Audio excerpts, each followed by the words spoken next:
The town of Maplewood was the kind of place where everyone knew each other by name. It wasn't too big, but it wasn't too small either. The streets were lined with tall oak trees that turned golden in the fall, and the air always smelled faintly of pine and freshly baked bread from the local bakery. People here lived simple lives. They went to work, took their kids to school, and spent weekends at the park or having barbecues in their backyards. It was peaceful, quiet, safe. But sometimes, even in the most ordinary places, extraordinary things happened. On a chilly October morning, Emily Dawson woke up later than she had planned. Her alarm clock hadn't gone off, and when she finally opened her eyes, the sun was already peeking through the curtains. She groaned and sat up quickly, glancing at the clock on her nightstand. "Oh no," she muttered under her breath. She was running behind schedule, and today was supposed to be one of those smooth, easy days. Emily shuffled into the kitchen, where her husband, Ryan, was already sipping coffee and reading the newspaper. He looked up as she entered, his eyebrows raised slightly. "You're cutting it close," he said with a grin. Emily rolled her eyes. "Don't remind me," she replied, grabbing a slice of toast from the counter. Their son, Jake, was sitting at the table eating cereal while chatting excitedly about his upcoming soccer game. Emily loved mornings like this, family time before the chaos of the day began. But today there simply wasn't enough time. After rushing around the house to get herself and Jake ready, Emily dropped him off at school. She gave him a quick kiss on the forehead and reminded him to bring his lunchbox inside after recess. Then, feeling a bit more relaxed now that one task was done, she headed toward the bakery downtown. She needed to pick up some bagels for breakfast the next day. The thought of warm, chewy bagels made her smile. Maybe things weren't so bad after all. When Emily arrived at the bakery, she found a parking spot right near the entrance. Perfect. She climbed out of her car, locked it, and hurried inside. The bell above the door jingled cheerfully as she stepped into the cozy shop. The smell of fresh bread and cinnamon rolls filled the air, making her stomach rumble. She ordered a dozen assorted bagels and waited patiently while the clerk boxed them up. It only took a few minutes, but when Emily walked back outside, her heart sank. There, tucked under the windshield wiper of her car, was a bright orange parking ticket. She stared at it for a moment, her mind racing. How could this happen? She had been so careful to park legally. Frowning, she glanced around, looking for any signs she might have missed. That's when she noticed it. A small no parking sign partially hidden by a low-hanging tree branch. Emily sighed deeply. This was not how her morning was supposed to go. She ripped the ticket off the windshield and stuffed it into her purse, trying to push the frustration out of her mind. It was just a ticket, she told herself. Not the end of the world. She could fight it later if she had to. For now, she needed to focus on getting home and starting her day. As Emily unlocked her car and slid into the driver's seat, she heard someone call her name. Turning her head, she saw a man walking toward her. He wore a dark blue uniform and had a stern expression on his face. His badge gleamed in the sunlight, and his boots clicked against the pavement as he approached. It was Officer Greg Harper, the officer who had issued the ticket. "Ms. Dawson?" he asked, stopping beside her car. His voice was calm but firm. "Yes?" Emily replied, rolling down her window. She felt a twinge of nervousness. Had she parked illegally somewhere else without realizing it? "I'm the one who wrote your ticket," Harper explained, leaning down slightly so he could see her better. "I wanted to make sure you understood why it was issued." Emily nodded slowly. "I saw the sign," she admitted, pointing toward the tree. "I guess I didn't notice it earlier. My mistake." Harper studied her for a moment, his eyes narrowing slightly. Then, to Emily's surprise, his tone softened. "Look, I know these things can be frustrating," he said, "but there's actually something we can do about it." Emily blinked, unsure of what he meant. "What do you mean?" "Well," Harper continued, lowering his voice as though sharing a secret, "there's a way to make this ticket disappear. All it would take is a little understanding between us." Emily frowned. "I don't understand." Harper glanced around casually, as if checking to make sure no one was listening. Then he leaned closer to the car, his voice dropping even lower. $5,000, he said plainly. Cash. If you pay me that amount, I'll make sure this never goes on your record. For a moment, Emily was speechless. Was he serious? Did he really expect her to hand over $5,000 just to avoid a parking ticket? She stared at him, searching his face for any sign that he might be joking. But there was none. His expression remained perfectly serious. I don't have that kind of money, Emily stammered, still trying to process what was happening.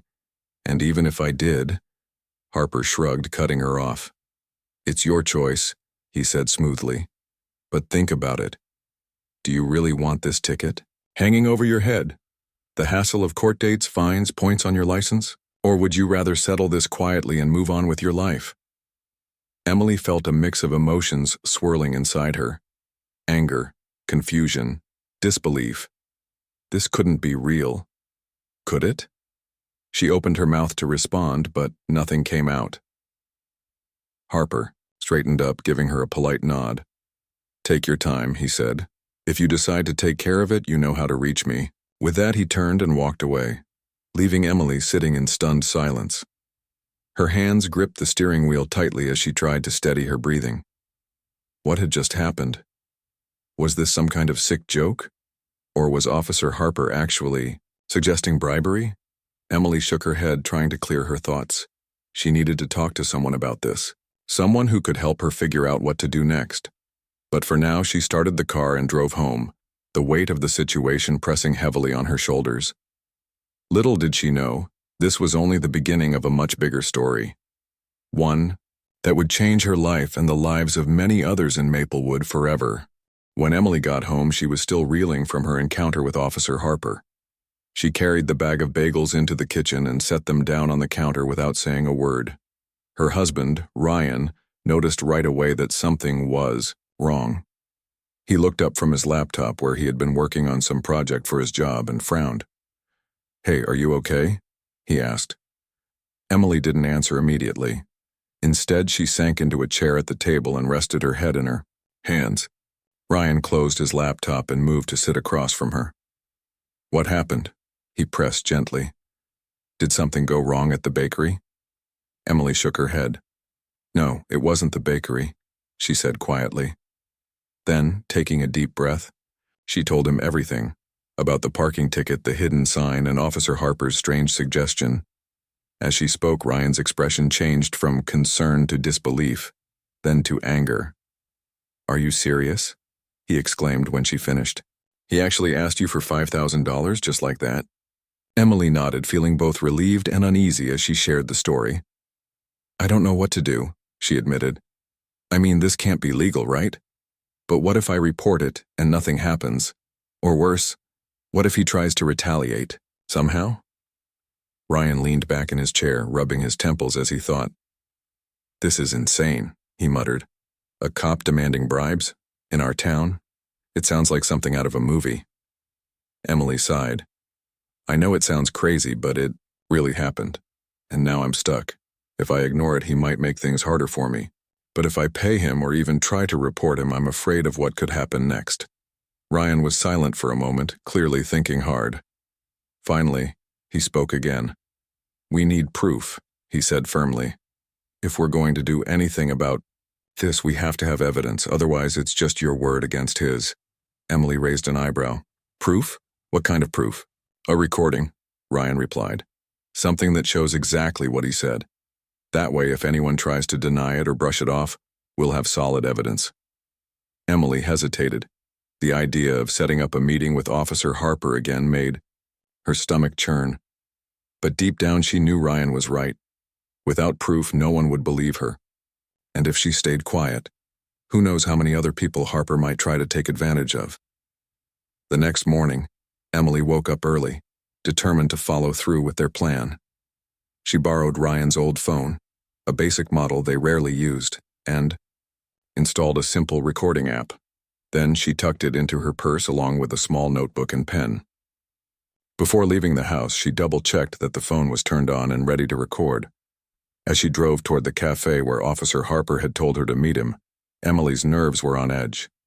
She kept replaying the conversation in her mind, trying to prepare herself for whatever might happen next.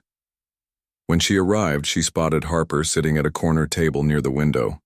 He waved her over, and she forced a smile as she approached. "Thanks for coming," Harper said as she sat down across from him. His tone was casual, almost friendly, but Emily couldn't shake the feeling that there was something calculating behind his words. "No problem," she replied, keeping her voice steady. "So, what did you want to talk about?" Harper glanced around the cafe briefly before leaning forward slightly. "Let's cut to the chase," he said. "Have you thought about my offer?" Emily nodded slowly. "I have," she said, "but I'm not sure I understand how it works. Are you saying I just give you the money and the ticket goes away?" Harper smirked as if pleased by her interest. "Exactly," he said. $5,000 cash. Once I get it, I'll make sure the ticket disappears. No questions asked." Emily swallowed, hard, pretending to consider his proposal. Inside, her heart was racing. She adjusted her purse slightly, making sure the phone inside was positioned to pick up his voice clearly. "That's a lot of money," she said cautiously. "How do I know this isn't some kind of trick?" Harper chuckled, though there was no warmth in the sound. "You don't," he admitted. "But think about it. You either trust me or you deal with the consequences. Court fees, points on your license, maybe even higher insurance rates. Is that really worth risking over a little honesty?" Emily clenched her fists under the table, forcing herself to stay calm. "Okay," she said finally. "Let me think about it some more. I'll get back to you soon." Harper nodded, seemingly satisfied. "Take your time," he said, "but don't wait too long. Opportunities like this don't come around every day." With that, he stood up and left the cafe, leaving Emily alone at the table. She waited a few minutes before gathering her things and heading back to her car. Once she was safely inside, she pulled out the phone and checked the recording. Her hands trembled as she played it back, hearing Harper's voice loud and clear. Relief washed over her. It had worked. When she got home, Emily called Ryan into the living room and played the recording for him. His jaw tightened as he listened, his anger evident. "This is unbelievable," he said when it ended. "We have to report him." "I know," Emily agreed. "But who do we go to? Who will believe us?" Ryan thought for a moment. "Detective Laura Myers," he said after a pause. "She's part of the Internal Affairs Division. If anyone can handle this, it's her." Emily hesitated. "Do you really think she'll listen? What if she doesn't believe us?" "She has to," Ryan insisted. "We have the evidence, and if she doesn't act on it, we'll figure out another way. But we can't let this slide, Em, not after what we've seen." After some discussion, they decided to reach out to Detective Myers the next day. Emily spent the rest of the evening going over the recording, making sure it was clear and complete. She also wrote down everything she could remember about her: interactions with Harper, the initial parking ticket, their meeting at the cafe, and his exact words during the bribe request. By the time she went to bed, her mind was exhausted but also strangely at ease. For the first time since this whole ordeal began, she felt like she had a plan. The next morning, Emily and Ryan drove to the police station together. They asked to speak with Detective Myers, explaining that they had important information regarding misconduct within the department. After a short wait, they were ushered into a private office where Myers greeted them warmly. Detective Myers was a middle-aged woman with sharp eyes and a no-nonsense demeanor. She listened intently as Emily recounted her experience, occasionally jotting notes on a pad of paper. When Emily played the recording, Myers's expression darkened. She paused the audio several times to ask clarifying questions, her voice calm but firm. "This is very serious," Myers said once Emily had finished. "If these allegations are true, Officer Harper has violated multiple codes of conduct, but I'll need to investigate further before taking any action." Emily nodded, feeling a mix of relief and anxiety. "Thank you for listening," she said. I just wanted to make sure someone knew the truth. Myers gave her a reassuring smile. You did the right thing by coming forward, she said. Corruption like this can't be tolerated, especially within law enforcement. Leave this with me, I'll handle it from here. As Emily and Ryan left the station, they felt a weight lifting off their shoulders. They had done all they could for now. Whether justice would be served remained to be seen, but at least they had taken the first step toward exposing the truth.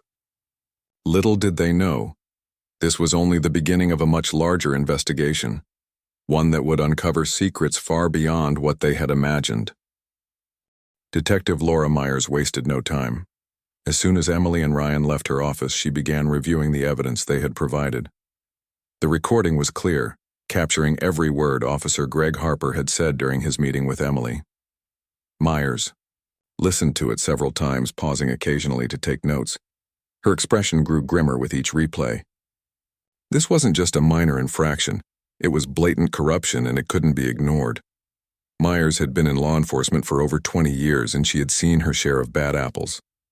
But something about this case bothered her more than usual. Maplewood was a small town where people trusted their police officers to protect them, not exploit them. If word got out that one of their own was demanding bribes, it could shatter that trust completely. She knew she had to act quickly, but carefully. The first step was to gather more information. Myers pulled up Officer Harper's personnel file on her computer. He had been with the department for 8 years, and his record showed no major disciplinary issues. On paper, he looked like a model officer, dedicated, hard-working, and well-liked by his colleagues. But Myers knew better than to judge someone solely by their official records. Appearances could be deceiving. Next, she reviewed recent parking violation cases handled by Harper. It didn't take long to spot a pattern. Several individuals had contested their tickets initially, but later dropped the charges without explanation. Some of these cases dated back months, while others were more recent. Myers made a list of names and addresses, planning to reach out to these individuals to see if they had similar experiences with Harper. Her investigation took her across town over the next few days. She visited homes, offices, and even local businesses, knocking on doors and asking questions. At first, many people were hesitant to talk. They feared retaliation or simply didn't want to get involved, but Myers was persistent, assuring them that their identities would remain confidential and emphasizing the importance of uncovering the truth. One of the people Myers spoke to was a young woman named Lisa Carter. Lisa owned a small flower shop near the center of town. When Myers introduced herself and explained why she was there, Lisa hesitated at first. Then, after some coaxing, she confessed that Harper had approached her a few months earlier about a parking ticket. Just like Emily, Lisa had been offered a way to resolve the issue for a price. I didn't have $5,000, Lisa admitted, shaking her head. But he kept pressuring me, saying I'd regret it if I didn't pay. In the end, I just paid the fine and hoped it would go away. Another person Myers interviewed was an older man named Bill Turner. Bill worked part-time at a hardware store and lived alone in a modest apartment. He told Myers that Harper had stopped him outside the store one evening, claiming he could help reduce a speeding ticket Bill had received. When Bill refused to play along, Harper became hostile, warning him that things could get worse if he didn't cooperate. These stories painted a troubling picture. Harper wasn't just targeting random individuals. He seemed to be testing the waters, seeing who might be vulnerable enough to give in to his demands, and those who resisted, they faced intimidation instead. Back at the station, Myers compiled all the evidence she had gathered into a detailed report. She included transcripts of the recordings, witness statements, and copies of relevant documents. By the time she finished, the file was thick with incriminating details. It was enough to warrant serious action against Harper, but Myers knew she needed to handle this delicately. She scheduled a meeting with Chief Alan Hayes, the head of the police department. Hayes was a tall, broad-shouldered man with a reputation for fairness and integrity. When Myers presented her findings, his face turned red with anger. "This is unacceptable," he growled, slamming his fist on the desk. "We can't let this kind of behavior tarnish our department. Together, they decided to bring Harper in for questioning.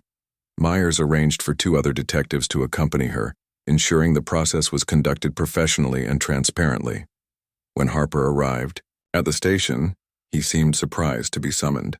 His usual confident demeanor faltered slightly as he was led into an interrogation room.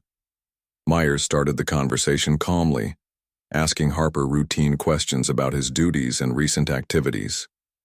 Harper answered smoothly, clearly unaware of what was coming next. Then Myers placed the recording device on the table between them and pressed play. Harper's voice filled the room, outlining his bribe offer to Emily Dawson in chilling detail. Harper's eyes widened in shock as he listened. For a moment he sat frozen, his face pale. Then, regaining his composure, he tried to deny everything. "This is ridiculous," he snapped. "That recording is fake. Someone must have edited it to frame me." Myers shook her head. "We've verified the authenticity of the recording," she said firmly. "And we've spoken to others who've had similar experiences with you. Do you really think denying it will make this go away?" Harper leaned back in his chair, crossing his arms defensively. "I don't know what you're talking about," he muttered. "People lie. Maybe they're trying to get back at me for doing my job." Myers exchanged a glance with the other detectives. They had expected Harper to deny the allegations, but his refusal to admit guilt only strengthened their resolve. Over the next hour, they presented additional evidence, witness testimonies, patterns in his case files, and inconsistencies in his explanations. With each new piece of information, Harper's defenses crumbled further. Finally, Chief Hayes entered the room. His presence alone was intimidating, and Harper shifted uncomfortably in his seat. "Officer Harper," Hayes began, his voice stern, "you are suspended effective immediately pending a full investigation. You will surrender your badge and firearm and leave the premises under escort." Harper stared at him, his mouth opening and closing like a fish out of water. "You can't do this," he protested, weak. The news of Officer Greg Harper's suspension spread quickly through Maplewood. It was the kind of story that people couldn't stop talking about, whispered over coffee at the bakery, debated during lunch breaks, and shared in hushed tones at school pickup lines. For a town as quiet and close-knit as Maplewood, this scandal felt like a punch to the gut. Some residents were shocked, others outraged, and a few even skeptical. But everyone had an opinion. Emily Dawson found herself at the center of it all. Word got out that she was the one who had exposed Harper's bribery scheme, thanks to her courage and the recording she provided. At first, Emily tried to avoid the attention. She stayed home more than usual, skipping her morning walks and avoiding the grocery store when she knew it would be crowded. But no matter how hard she tried, the whispers followed her everywhere. One afternoon, while picking up Jake from soccer practice, Emily overheard 2 moms chatting near the field. "Did you hear about Emily Dawson?" one of them said, glancing in Emily's direction. "She's the one who caught that dirty cop. Pretty brave, if you ask me." Her friend nodded thoughtfully. "Yeah, but do you think she should have gone straight to the police instead of meeting him again? Seems risky." Emily pretended not to hear as she walked past, her cheeks burning with embarrassment. She hadn't expected people to second-guess her decisions or question whether she'd handled things the right way. After all, she had acted on instinct, doing what she thought was necessary to protect herself and others. Still, the criticism stung. At home, Ryan noticed Emily's mood darkening. "You can't let what other people say get to you," he told her one evening as they sat together on the couch. "What matters is that you did the right thing. You stood up for justice, even when it was scary." "I know," Emily replied, softly. "But it's hard not to feel judged. Some people are calling me a hero while others act like I'm the one who did something wrong." Ryan put an arm around her shoulders. "That's just how it goes sometimes," he said. "People always have opinions, especially when something big happens. But deep down, most of them probably admire what you did, even if they don't say it." Despite the mixed reactions, Emily began to notice signs of support too. Neighbors left encouraging notes in her mailbox, thanking her for having the courage to speak up. A local journalist wrote an article praising her actions, calling her a role model for standing against corruption. Even Detective Laura Myers reached out to thank her personally, saying that her bravery had made a real difference. Meanwhile, the fallout from Harper's suspension continued to ripple through the community.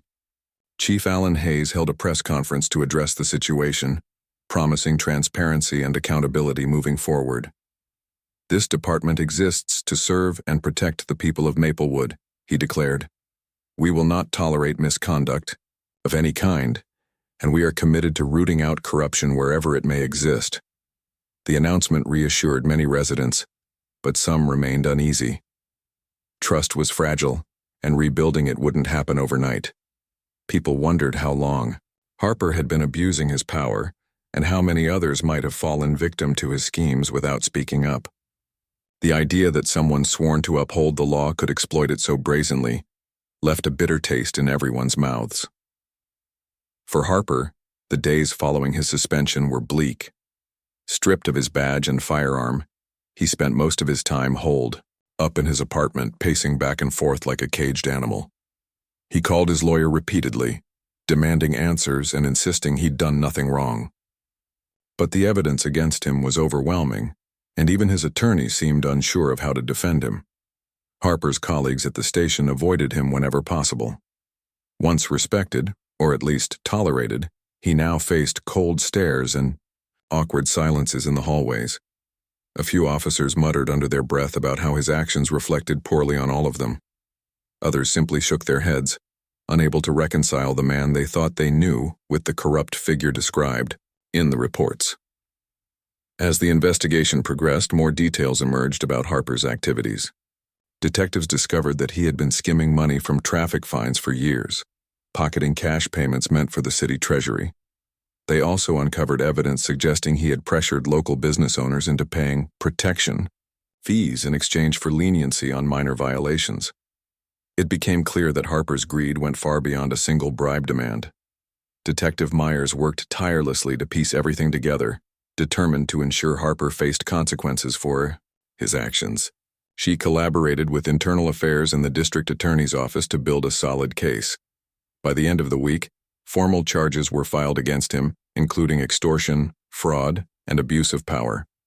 Harper was arrested and taken into custody. His mugshot splashed across local news outlets. The arrest brought a sense of closure to many in Maplewood, but it also raised important questions. How had Harper managed to operate undetected for so long? Why hadn't anyone noticed the patterns in his behavior sooner? And perhaps most importantly, how could the department prevent something like this from happening again? Chief Hayes addressed these concerns head-on, implementing new policies designed to increase transparency and accountability. He introduced mandatory ethics training for all officers, established an anonymous tip line for reporting misconduct, and assigned independent auditors to review financial records regularly. These changes weren't perfect solutions, but they were steps in the right direction. For Emily, watching the town grapple with these issues was both exhausting and inspiring. She attended a community meeting where residents voiced their frustrations and ideas for improvement.